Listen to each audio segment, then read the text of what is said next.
Dear students, let us discuss this interesting question. Here it is given that AB,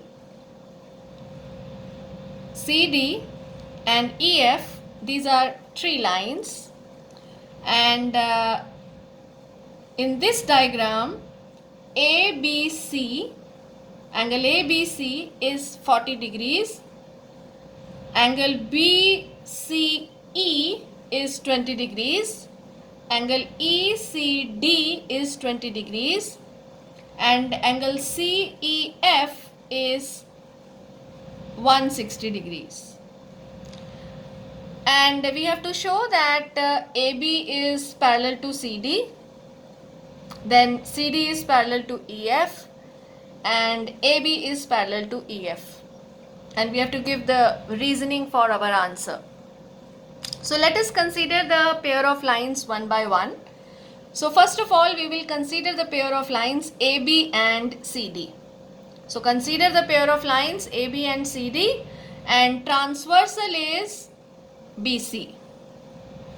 So I am taking this AB and CD and transversal BC.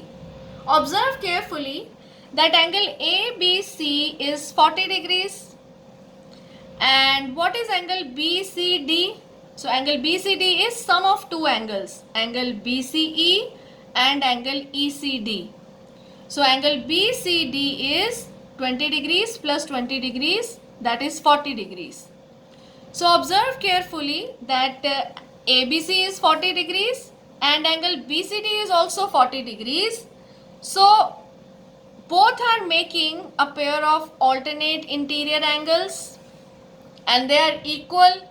So AB will be parallel to CD. So this proves the first part, that AB is parallel to CD. Now for proving the second part, that is CD is parallel to EF, let us look into this situation.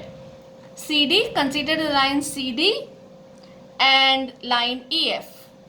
So CD and EF, angle CEF is 160 degrees and angle ECD is 20 degrees.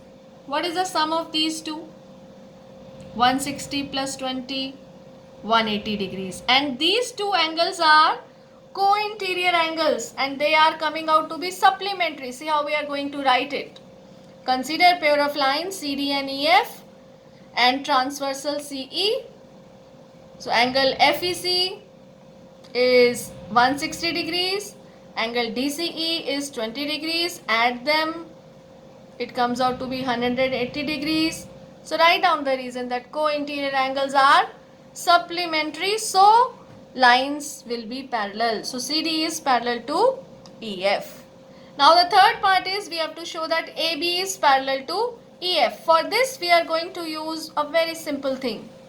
Now you have proved that AB is parallel to CD and CD is parallel to EF. So what is the relation between AB and EF? Both AB and EF will be parallel. So when one line is parallel to the second line and second line is parallel to the third line, so first and third lines are parallel to each other. So I hope the solution is clear to you.